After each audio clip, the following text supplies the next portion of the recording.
দরবারে শুকরিয়া আদায় করছি আলহামদুলিল্লাহ। সালাম বর্ষিত হোক সর্বকালের সর্বশ্রেষ্ঠ ব্যক্তি আমাদের প্রিয় নবী বিশ্ব নবী মুহাম্মদুর রাসূলুল্লাহ সাল্লাল্লাহু আলাইহি ওয়াসাল্লামের প্রতি।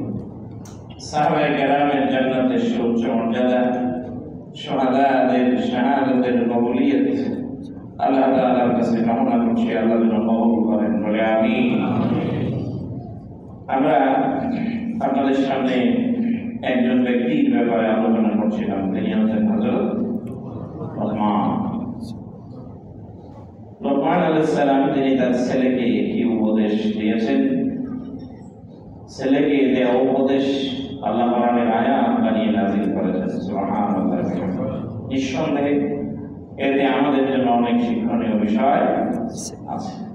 তার ছেলেকে দেওয়া প্রথম উপদেশ আমরা গত জুমা আলোচনা করেছিলাম, সেটা হচ্ছে ইয়া বুনাইয়া লা তুশরিক বিল্লাহ, আল্লাহর সাথে কাউকে শরীক করবে না।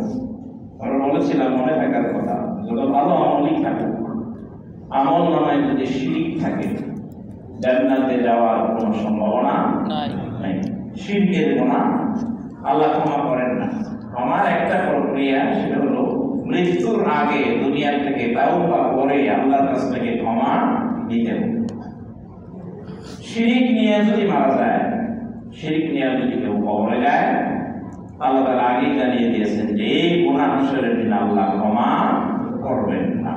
এটা থেকে আমাদেরকে আল্লাহ যেন বেঁচে থাকার তৌফিক দান করেন, বলে আমিন।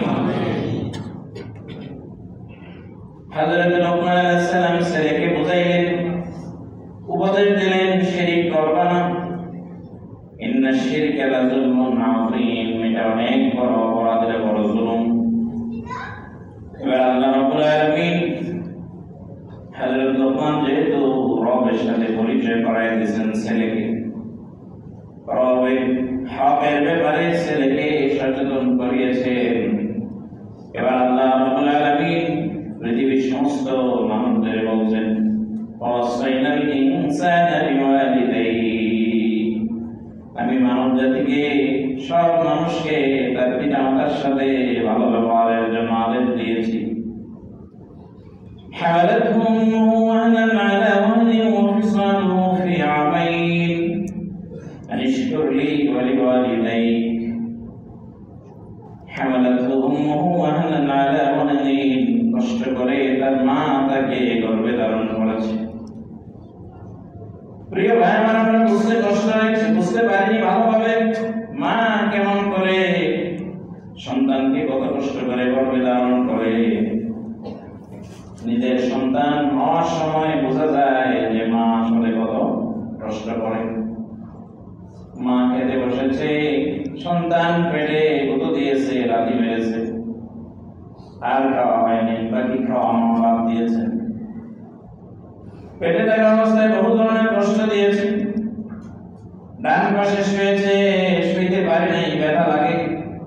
শীত হয়ে শুয়েছে, শুইতে পারে নাই, ব্যথা লাগে বেশিক্ষণ। বাম পাশে শুয়েছে, এক পাশে রাত কাটায় দিছে, এমন ইতিহাস খুব কম।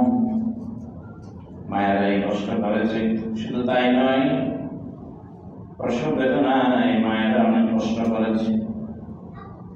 এখন তো সিজার শুরু হয়েছে, যেভাবে নর্মাল ডেলিভারি একেবারে কমে গেছে। এটা মানুষের দুই হাতে কামাই করা, খাদ্যদ্রব্যের মধ্যে ভেজাল। তারপরে নর্মাল ডেলিভারি যদিও হয়, অনেক ডাক্তারই চায় না নর্মাল ডেলিভারি করাইতে চায় না, কারণ ডাক্তারের ব্যবসা নষ্ট হয়। এই জন্য এই ধরনের ডাক্তার যারা নর্মাল হইলেও যারা সিজারের জন্য বলে, আল্লাহ এদের হেদায়েত দান করুন, বলেন আমিন। এক একটা হাসপাতাল যেন একটা কষ্টেই কানা ফেলে বসছে, যে টেস্টের দরকার নাই সেটাও দেয়। এটা আপনার দরকার ছিল না, দিছে, কারণ এতে ডাক্তারের কিছু পার্সেন্টেজ কথা বলেন আছে না নাই? আছে। আপনি মনে রাখবেন, কোন ডাক্তার যদি এখানে থেকে থাকেন বা ডাক্তারের কোনো আত্মীয় রোগী দেখাইতে গেছেন, যে টেস্টটা দরকার এটা আপনি দিতে পারেন, দেবেন, টেস্ট করবেন, তারপরে ওষুধ দিবেন, এটি স্বাভাবিক। যে টেস্টটা প্রয়োজন ছিল না, 1 টাকার একটা টেস্ট একটি পয়সা যদি রুগীর খরচ হয় যেটা তার প্রয়োজন ছিল না, আপনার স্বার্থের কারণে দিচ্ছেন, আপনারাই বলেন তো এখান থেকে যদি উনি কমিশন পান, ক্লিনিক বাসায় রাখার জন্য উনি যদি চেষ্টা করেন যে টেস্ট রুগীর প্রয়োজন নাই সেটা যদি দেন, এই ইনকামটা এটা হালাল না হারাম? এই হারাম। এই হারাম উপার্জন দিয়ে আপনি কল্যাণ করবেন, আহা বড় দুর্ভাগ্য, বড় দুর্ভাগ্য জাতি। কোনোদিন এটা আপনার জন্য কল্যাণ হয়ে আসবে না, যেদিক দিয়ে যাবে অকল্যাণ হয়ে হয়ে যেতে থাকবে, এই হারাম ছিদ্র হয়ে যেতে থাকবে। আল্লাহ তাআলা আমাদেরকে হেফাজত করুন, বলেন আমিন। আলহামদুলিল্লাহ, কিছু ডাক্তার এরকম ভালো আছে, অপ্রয়োজনীয় টেস্ট দেয় না। আমি দেখছি হাসপাতাল চাপ দিলেও দেয় না। হাসপাতাল কর্তৃপক্ষ বলতে স্যার কেমনে চলবে যদি টেস্ট না দেয়, উনি দেয় না। আমাকে রাখলে রাখেন, না রাখলে নাই, আপনার এখানে আমি চেম্বার করবো না, কিন্তু রুগীর যে টেস্টের প্রয়োজন নেই সেটা দেয়া আমার পক্ষে সম্ভব।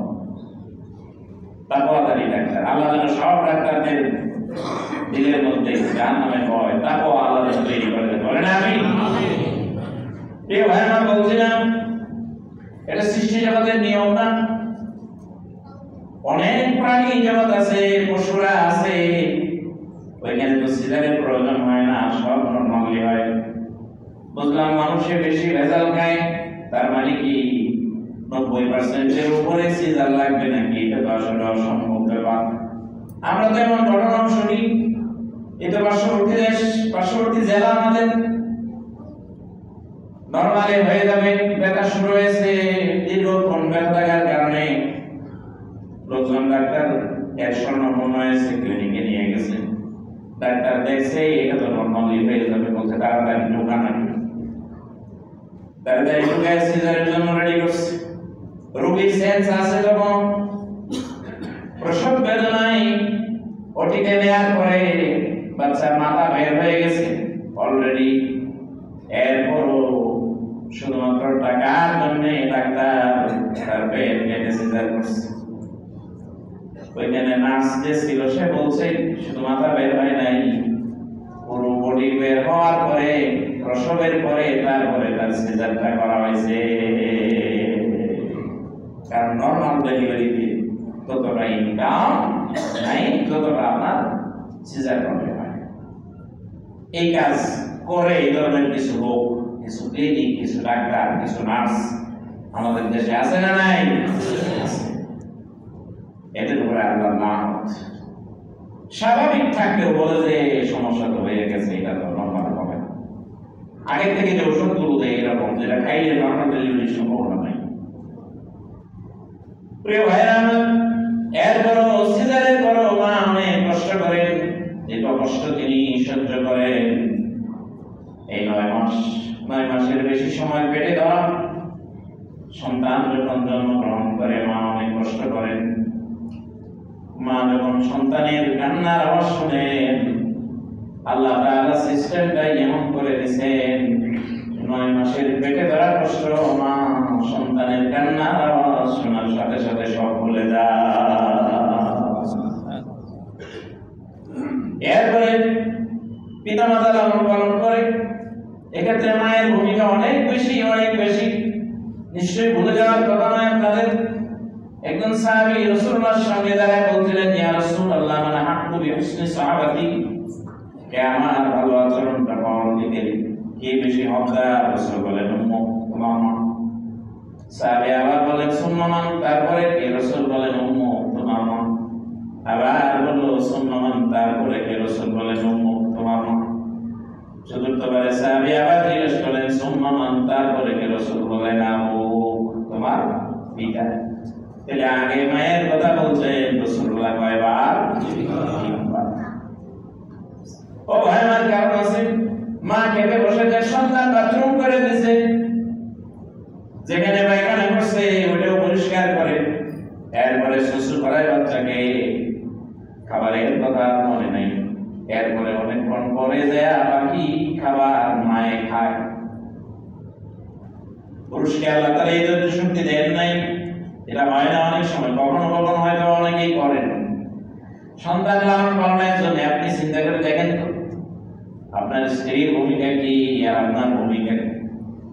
ঘরে পর্দায় নিঃসন্দেহে এখানে মায়ের ভূমিকাটা অনেক অনেক বেশি, ধৈর্য শক্তি অনেক বেশি। খাইতে বসে সময় যদি বাথরুম করে দেয়, পুরুষ সাথে আমরা মনে মনে চিন্তা করি তুই আর সময় পাইলি না। চেষ্টা এখনই করতি। শীতের রাত, এখন তো ডায়াপার পরাই আধুনিক হয়ে গেছে। শীতের রাতে প্রস্রাব করে দেয়া বিছানা ভিজাইয়া দিছে ডান পাশে, মা সন্তানকে ধরে বাম পাশে নিয়ে আসছে, বাম পাশে প্রস্রাব করছে, এখন আর শোয়ানোর জায়গা নেই। বাকি সারাটা রাত মা সন্তানকে বুকের উপরে নিয়ে আসি ধুয়ে শুয়ে আরামটা অতিবাহিত করে দিছে। আল্লাহ রাব্বুল আলামিন বলেন হামালাতু ওয়াহনান আলা ওয়াহনিন, কষ্ট করে মা তাকে গর্ভধারণ করেছে। ওয়াফিসালুহু ফি আমাইন, এরপরে 2 বছর পর্যন্ত তাকে দুধ পান করিয়েছে।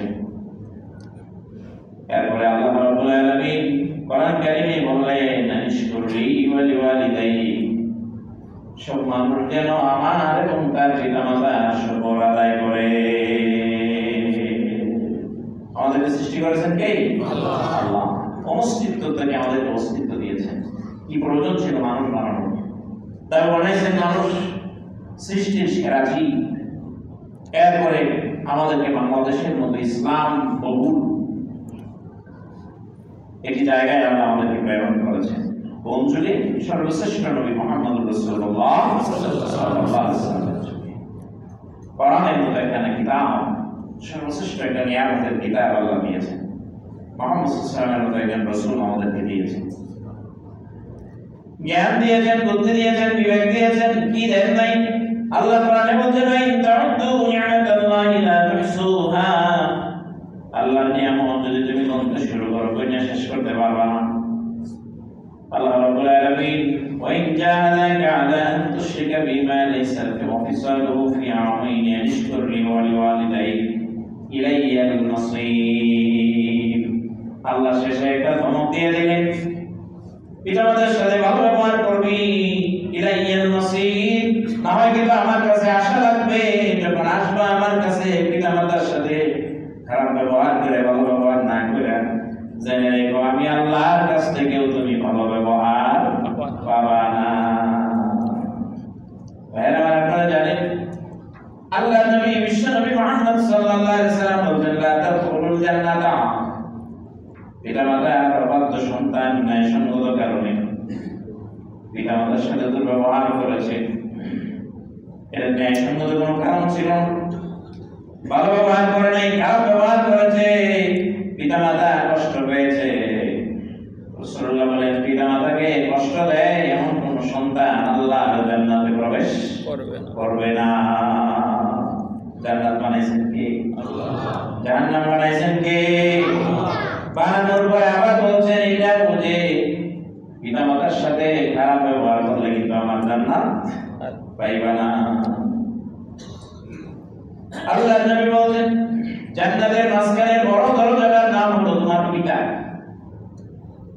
জান্নাতের মাঝখানে বড় দরজাটার নাম হলো পিতা। তুমি চিন্তা করে দেখো পিতার সাথে কি ব্যবহার করবা, ওই দরজা দিয়ে জান্নাতে ঢুকবা নাকি ঢুকবা না, তোমার সিদ্ধান্তের ব্যাপার। এজন্য নামাজ, রোজা, হজ, যাকাত যত ভালো ইবাদতই থাকুক, ইবাদত ভালো থাকে এটা ভালো, পাশাপাশি পিতামাতার সাথে যদি খারাপ ব্যবহার হয়, দুর্ব্যবহার হয়, এটা আল্লাহ তাআলা সহ্য করেন না। দুইটা অপরাধ, দুই অপরাধের শাস্তি কিয়ামত পর্যন্ত আল্লাহ দীর্ঘায়িত করেন না। আল্লাহ তাআলা মৃত্যুর আগেই জমিনে এর শাস্তি আল্লাহ কিছুটা দিয়ে দেন, কিন্তু আসল শাস্তি দুনিয়ায় নাকি আসল শাস্তি পরকালে? কোনটা? পরকালেরটা তো আছেই, ওটা পাবেই। দুনিয়াতেও এই দুই অপরাধের শাস্তি পেয়ে যাবে, একটা হলো জুলম আর একটা হলো উকুকুল ওয়ালিদাইন, পিতামাতার সাথে খারাপ ব্যবহার, পিতামাতার সাথে দুর্ব্যবহার, এটার শাস্তির জন্য কিয়ামত পর্যন্ত আল্লাহ দীর্ঘায়িত করেন না। আল্লাহর নবী বলছেন কেউ যদি চায় সে তার রিজিক সম্প্রসারণ করবে, তার রিজিকের অভাব, রিজিকের প্রয়োজন, রিজিক বাড়াবে, এটা যদি চায় তাহলে সে তার পিতামাতার সাথে ভালো ব্যবহার করুক। আপনার পিতামাতার পছন্দের জিনিস যেটা তিনি খেতে পছন্দ করেন এটা কিনে দেন। উনি যদি দোয়া করেন, পিতা মাতা যদি দোয়া করে আল্লাহ আমার সন্তানের রিজিক বাড়ায় দাও, আল্লাহ অবশ্যই তার রিজিক বাড়ায় দেবে। দোয়া মিস হয় না। আল্লাহ তাআলা আমাদেরকে আমাদের পিতা মাতার সাথে হক আদায় করার তৌফিক দান করুন। وإن جاهداك على أن تشرك بي ما ليس لك به علم فلا تطعهما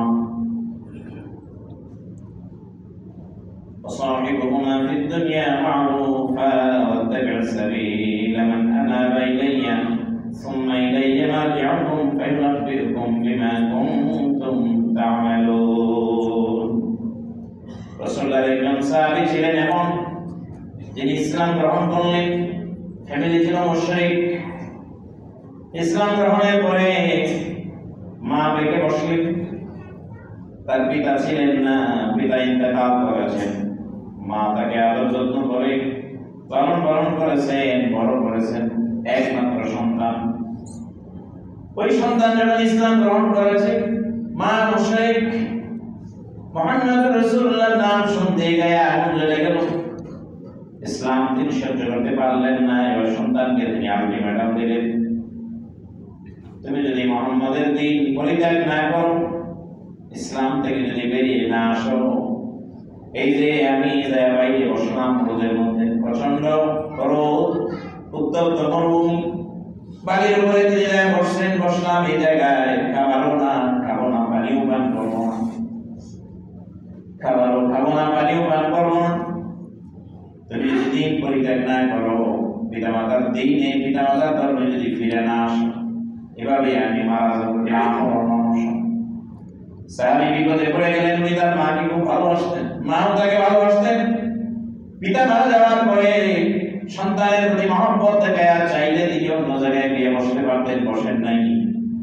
সন্তানটা লালন পালন করেছেন, বড় হয়েছে।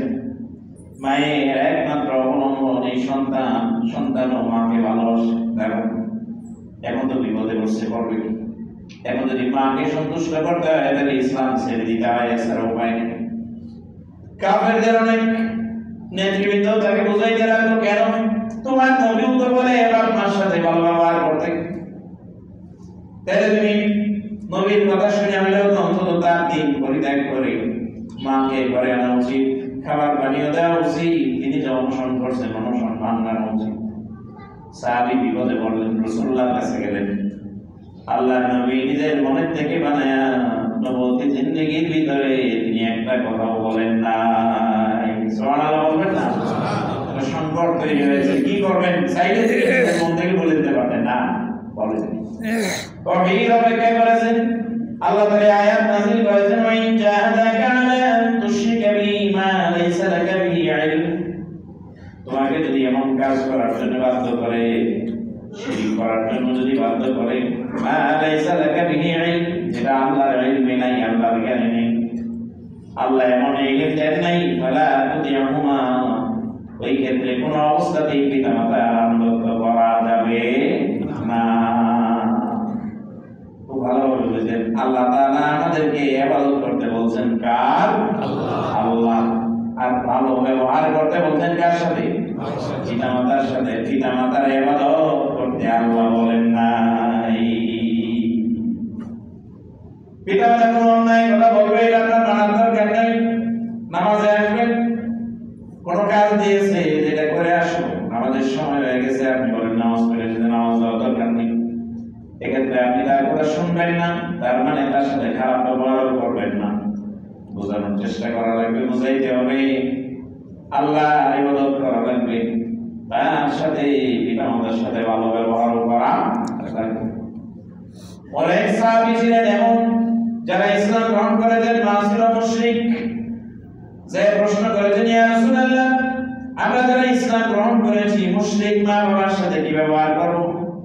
রাসূল সাল্লাল্লাহু আলাইহি ওয়াসাল্লাম বলেন, অবশ্যই ভালো ব্যবহার করবে, অবশ্যই ভালো ব্যবহার করবে, তার সাথে সর্বোত্তম ব্যবহার করবে। কারণ আল্লাহ তাআলা শুধুমাত্র মুসলমানদেরকে, মুমিনদেরকে পিতামাতার সাথে ভালো ব্যবহার করতে বলেন নাই, ওয়াসাইনাল ইনসানা, আল্লাহ তাআলা পৃথিবীর সব মানুষকে বলেছেন তাদের পিতামাতার সাথে তারা যেন ভালো ব্যবহার করে, সেই ইমানদার হোক অথবা মুশরিক হোক। হযরত লুকমান আলাইহিস সালাম তার ছেলেকে উপদেশ দিচ্ছেন, ইয়া বুনাইয়া ইন্নাহা ইন তাকুন মিসকালা হাববাতিন মিন খারদালিন ফাতাকুন ফি সাখরাতিন আও ফিস সামাওয়াতি আও ফিল আরদ ইয়াতি বিহাল্লাহ ইন্নাল্লাহা লাতীফুন খাবীর। চমৎকার জ্ঞান তিনি তার সন্তানকে দিচ্ছেন। ইয়া বুনাইয়া, ও আমার কলিজার টুকরা সন্তান, ইন্নাহা ইন তাকুন মিসকালা হাববাতিন মিন খারদালিন ফাতাকুন ফি সাখরাতিন আও ফিস সামাওয়াতি আও ফিল আরদ। সাত আকাশ এবং সাত জমিনের কোথাও যদি একটা বালিকণা, বালিরাশি তার স্থান পরিবর্তন করে, সেটাও আল্লাহ জানেন। সুবহানাল্লাহি। কে জানেন? আমরা কিন্তু কথায় কথায় একটা কথা বলে ফেলি যে আল্লাহর হুকুম ছাড়া কথা মনে করে কি গাছের পাতাও নড়ে না। কথাটা কিন্তু খুব সমস্যা, এটা কখনই বড় কথা। তার মানে গাছের পাতা নড়লে আল্লাহ কি দেন? হুকুম দেন। বুঝলেন? কিন্তু কি ছাড়া? আল্লাহ হুকুম ছাড়া এটা বলি না, এটা হুকুম ছাড়া না। ওমা তাসকুতু মিন ওয়ারাকাতিন ইল্লা ইয়ালামু, এটা কোরআনের একটা আয়াত। কিন্তু অর্থ করে বলতে আমরা উল্টা। আল্লাহ বলছেন ওমা তাসকুতু মিন ওয়ারাকাতিন ইল্লা ইয়ালামু, একটা পাতাও গাছের এমন নড়ে না বা পড়ে না যেটা আল্লাহ জানেন না। আল্লাহ কি ছাড়া? জানা ছাড়া। বলেন কি ছাড়া? জানা ছাড়া। তিনি জানেন। তো জানা আর হুকুম দেওয়া দুটো কি এক জিনিস নিতে হয় না, আলাদা।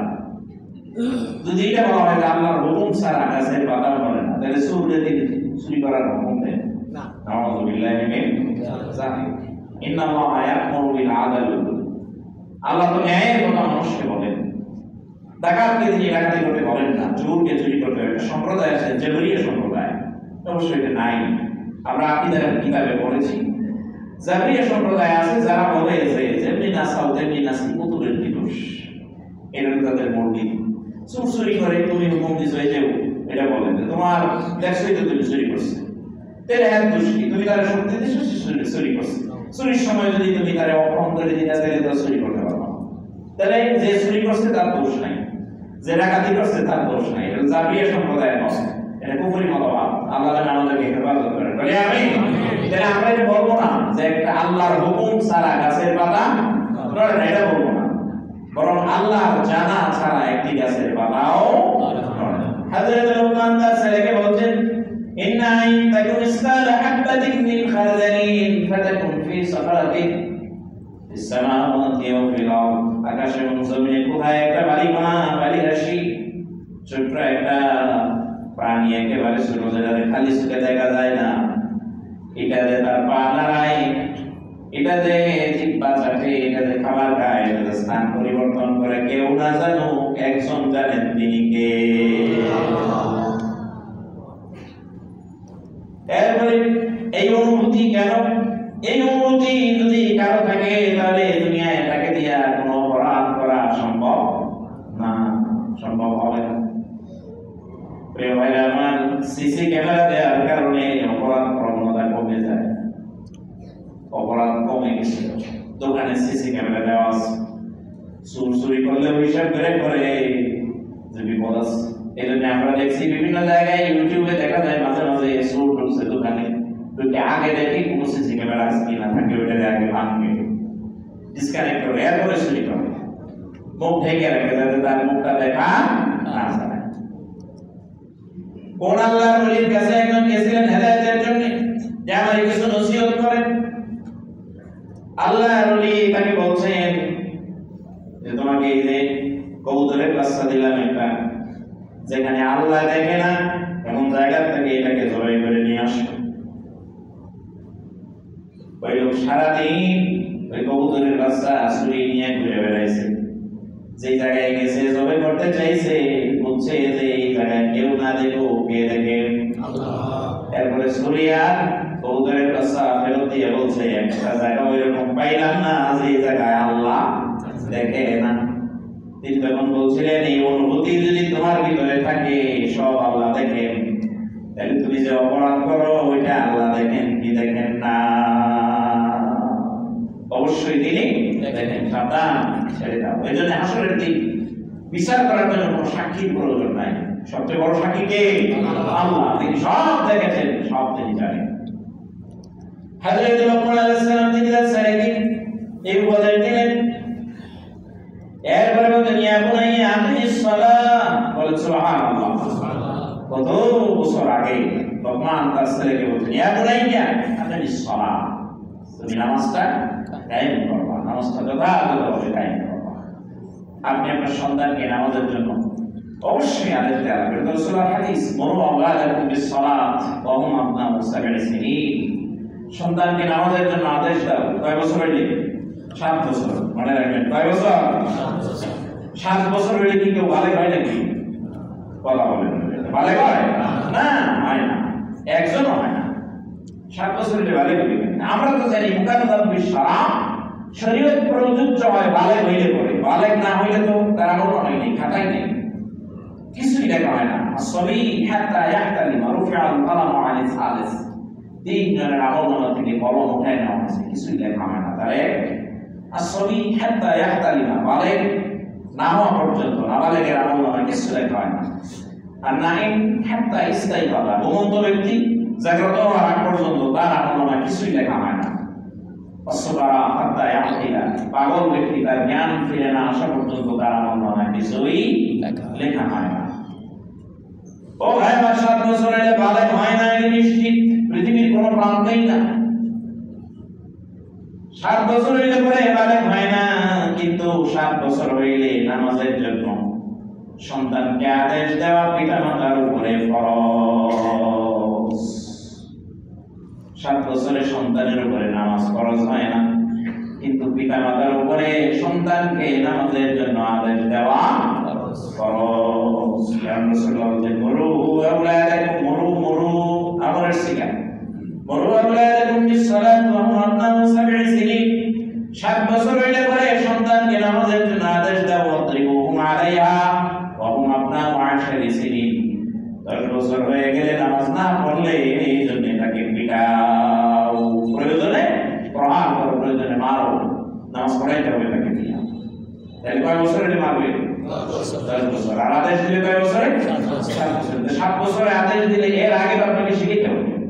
এই যে যারা মসজিদে ছোট ছোট বাচ্চা নিয়ে আসেন, কিছু আছে এরকম মতে নামাজের সময় ডিস্টার্ব করে, কারণ এটা যে মসজিদ, এনে মানুষ নামাজ পড়তেছে, এনে গোলমাল করা যাবে না, এই বুদ্ধি এই জ্ঞানটা নাই। তা আপনি নিয়ে আসেন এমন একজন পিছিয়ে এত ডিস্টার্ব করবেই, কাজে এটা সাবধান থাকা উচিত। যারা বেশি নামাজে ডিস্টার্ব করে আনা উচিত না, আপনি আনবেন না।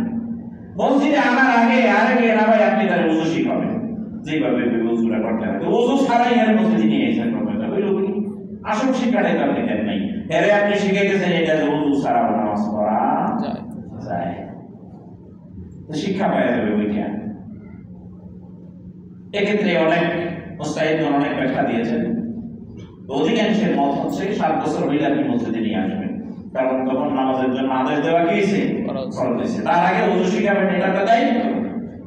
সূরা শিখাবেন, কোরআন শিখাবেন, নামাজ শিখাবেন, নিয়ে আসবেন যে নামাজ কেমনে পড়ে এখন প্র্যাকটিস করবেন। তারপরে এবেন কোন জায়গায় পরে পিছিয়ে দিবেন আর আপনি সামনে দাঁড়াবেন, বিষয়টা এরকম না, সাথে রাখতে হবে আপনার, কারণ আপনার সাথে থাকলে আপনি তাকে কন্ট্রোল করতে পারবেন। আর পোলাপান 3 জন যদি একসাথে হয়, মাশাআল্লাহ। কেউ কেউ আমরা এরকম করি, সাথে থাকলে পিছনে সব একসাথে যদি পিছনে যায় তাহলে তো অবস্থা খারাপ, আপনি তো নামাজই করতে পারবেন না। রাখতে হবে ফাঁকে ফাঁকে, আপনার ফাঁকে থাকলে ওর শয়তানে ওয়াসওয়াসা কম দিবে, আপনি তাকে কন্ট্রোল করতে পারবেন। কাজেই আমাদেরকে এটা খেয়াল রাখার জন্য চেষ্টা করতে হবে। আল্লাহ যেন তৌফিক দান করেন, বলেন আমিন। হযরত লোকমান বলতেন ইয়া বুনাইয়া আকিমিস সালাহ, ও আমার পরিবার সন্তান নামাজ কায়েম করবে, ওয়া আমর বিল মারুফ, সৎ কাজের আদেশ দেবে, ওয়া নাহি আনিল মুনকার, অসৎ কাজ থেকে মানুষকে বাধা দেবে। সুবহানাল্লাহ বলবেন না? সৎ কাজের আদেশ, অসৎ কাজের নিষেধ কমে গেছে। আগে যাও একটু ছিল, এখন একেবারেই কম। আমার সন্তান দুষ্টুমি করছে এই জায়গায়, যেটা তার করার কথা না সেটা করছে, আর এখানে দেখতেও কিছু পায় না। কারণ একটা সময় ছিল মানুষ এগুলো বলতো, বিশেষ করে গ্রামে গঞ্জে গ্রামের বাড়িতে কেউ যদি রাতের বেলায় মাগরিবের পরে এশার কাছাকাছি রাতে যদি ঘুরে বেড়াইতো, মুরব্বীরা ধমক দিত, তুমি এই জায়গায় তোমার না পড়ার টেবিলে থাকার কথা। এখন দেয় না, কারণ পোলা বান্ধব ব্যর্থ হয়ে গেছে। বলবে দেখি আমরা ধরে খেয়েছিলাম, এই জন্য দেয় না, অসম্মানিত হয়, মানে না। আগের চাইতে মুরব্বীদেরকে সম্মান করা এটা কমছে না বাড়ছে? বলে তো আপনারা।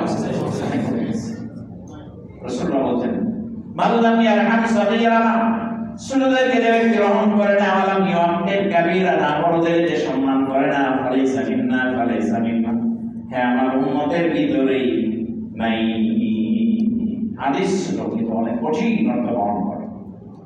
মাল্লাম ইয়ারহাম সাগীরানা, ছোটদের যে রহম করে না, ছোটদের প্রতি যে দয়া দেখায় না, ওয়ালাম ইউআক্কির কাবীরানা, আর যে ছোটরা বড়দেরকে সম্মান করে না, ছোটরা বড়দের সম্মান করে না যারা, ফালাইসা মিন্না, তারা আমি নবী মুহাম্মদ সাল্লাল্লাহু আলাইহি ওয়াসাল্লামের দলভুক্ত নয়। নাউযু বিল্লাহি মিন যালিক। আল্লাহ থেকে আমাদেরকে হেফাজত করুন, বলেন আমিন। সৎ কাজের আদেশ করাই লাগবে, অনুরোধ না আদেশ। অনুরোধ আর আদেশ দুই জিনিস। সৎ কাজের হবে আদেশ, আর অসৎ কাজের হবে কি? নিষেধ। সৎ কাজের আদেশ আর অসৎ কাজের নিষেধ যদি না থাকে তাহলে কি হয়? রাসূলুল্লাহ হাদিস শরীফে ইরশাদ করেছেন, আল্লাহর নবী বুঝাইতে যেয়ে তিনি উদাহরণ দিয়েছেন, ধরো নৌযানের মধ্যে উঠলাম, 2 তলা বিশিষ্ট নৌযান, কাহিনী নয়, কিসসা নয়, রাসূলুল্লাহর হাদিস। 2 তলা বিশিষ্ট নৌযানে আরোহণ করেছো লটারির মাধ্যমে অথবা টিকেটের মাধ্যমে। কেউ সিট পাইছে নিচে তলায়, কেউ পাইছে দোতলায়। এখন সুপেয় পানি, খাবারের পানি এটা রাখা হয়েছিল দোতলায়। তো দোতলায় যারা আছে খাবারের পানি তারা তো সহজেই পাইতেছে দোতলায়, কিন্তু নিচতলায় যারা আছে ওরা ওই জায়গা থেকে যায় পানি সংগ্রহ করতে হয়, বারবার উপরে উঠে নামে। নিচতলার মানুষেরা যদি চিন্তা করে যে পানির জন্য বারবার উপরে ওঠা নামা দরকার, আমরা যদি একটা ছিদ্র করে দিই তাহলে কিছু পানি তো আমরা অটোমেটিক পেয়ে যাবো। ভালো করে বুঝেন। এরপরে নৌযানের তলা ছিদ্র করতে শুরু করছে কয়েকজন, পানির জন্য বারবার যাওয়া আসা। আমরা এটা ছিদ্র করে দেবো, তাইলে পানি বেশি পাবো। আচ্ছা বলে দেখি, পানি বেশি পাবে নাকি ডুবে পাবে কোনটা?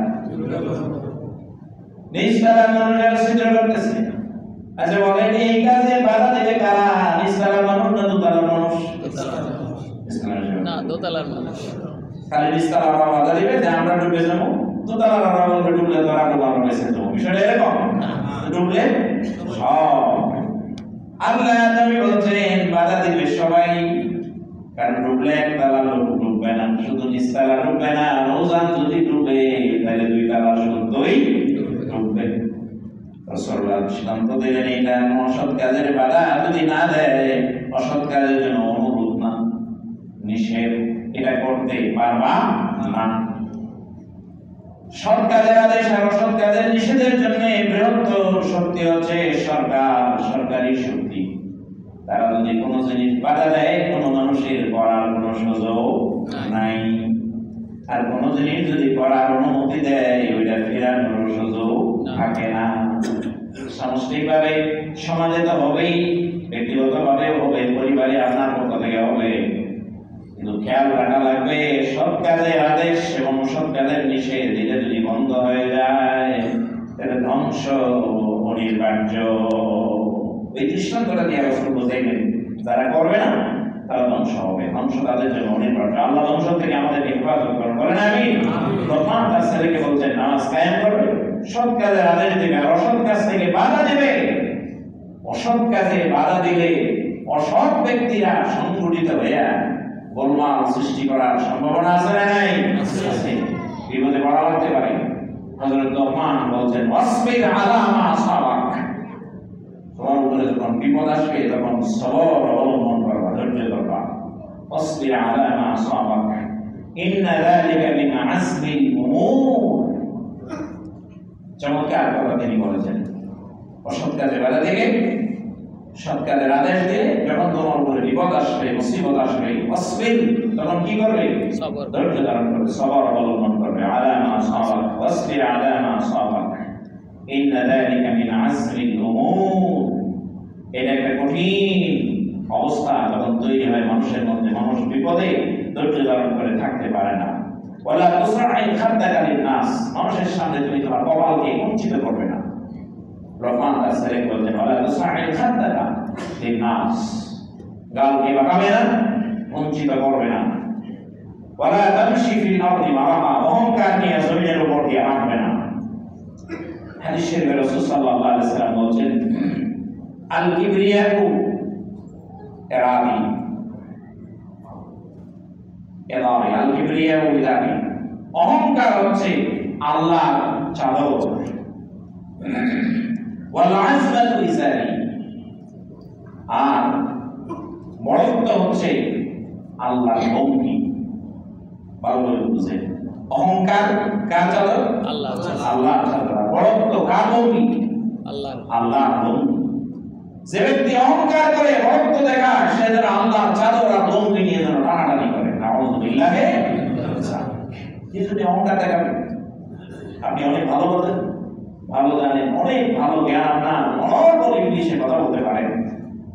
ভাই আমার ইউরোপ আমেরিকায় যারা রাস্তা যারা যায় ওরা সব আরবিতে কথা বলে নাকি ইংলিশে বলে? সব ইংলিশ। আপনি খুব ভালো আরবি জানেন, নিজের একটা অহংকার, ভাষার দক্ষতার কারণে। সৌদি আরবে যায় দেখেন যারা ড্রেন পরিষ্কার করে ওরা কোন ভাষায় কথা বলে? আরবিতে কথা বলে।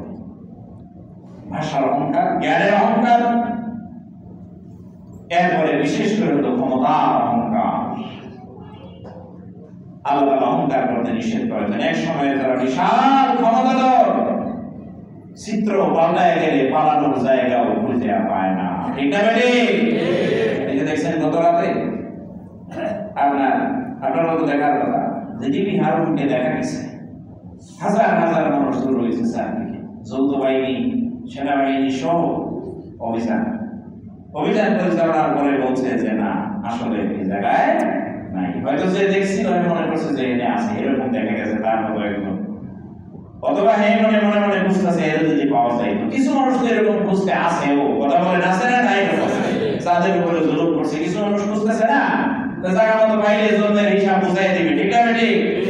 তবে এটা ঠিক, টিভি হারুনের মতো অসৎ অফিসার, অন্যায় কাজ, মানুষের উপরে জুলুম করছে, এরকম যেমন আছে কিছু মানুষ, ভালো মানুষের পুলিশের ভিতরে অনেক ভালো মানুষ, 1 টাকা এখন পর্যন্ত ঘুষ খায় নাই চাকরির জীবনে 30-32 বছর, এরকম ভালো অফিসারও অনেক আছে যারা জুলুম করেছে মানুষের উপর, অন্যায়ভাবে সম্পদ অর্জন করেছে। দেখছেন না একজনের কত বিশাল সম্পদ সব রাইখা বিদেশে পালায় গেছে। নজির বিল্ডিং কাজ করছে, শেষ পালাইছে। তারপরে কত সম্পদ, অমুক বিচারপতি বিশাল সম্পদের মালিক, সারা জীবন হিসাব করে যে চাকরি করছে, যা বেতন পেয়েছে তা দিয়ে এটা হওয়ার কথা। তার মানে মানুষের কাছ থেকে নিচে ন্যায় পাবে না অন্যায় পাবে? অন্যায় পাবে। জুলুম করছে যাদের উপরে, যাদেরকে অন্যায় আচরণ করছে তারা খুঁজে বেড়াচ্ছে কোন জায়গায় আছে। এই চিত্র দেখার পরে হারুন শব্দ চিন্তা করবে, সর্বনাশ যদি পাইয়া পালায়, আর পুলিশের স্কট ঠিকঠাক যদি না থাকে তাহলে একবারে বর্তমানে বেরোনোর সম্ভাবনাও আছে। আপনারা দেখছেন যাদেরকে পুলিশ হেফাজতে দিয়েছে, এর ভিতরে যায় কেমনে মারবে, এটা নিয়ে মনে করেন যে প্রতিযোগিতা শুরু হয়েছে। কাজী ভাই আমার, ক্ষমতা থাকাকালীন সময়ে এত বেশি দাপট দেখানো উচিত নয়। নিষেধ করেছেন কে? আল্লাহ। ব্যবহার হবে এমন, ক্ষমতা চলে যাওয়ার পরে যাতে মানুষের সাথে থাকতে পারে, এই পরিমাণ সাহস হিম্মত যাতে থাকে, ওই ভালো ব্যবহার অন্তত মানুষের সাথে করার চেষ্টা করতে হবে। আল্লাহ যেন আমাদেরকে পরকালকে স্মরণ রেখে কাজ করার তৌফিক দান করেন। বলেন আমিন। ওমা তৌফিক ইল্লা বিল্লাহ, আলাইহি তাওয়াক্কালতু ওয়া ইলাইহি উনীব। প্রত্যেক সাথে কষ্ট করে গুণ করে দাঁড়ায় যান। সুবহানাল্লাহ, আলহামদুলিল্লাহ, লা ইলাহা ইল্লাল্লাহ, সুবহান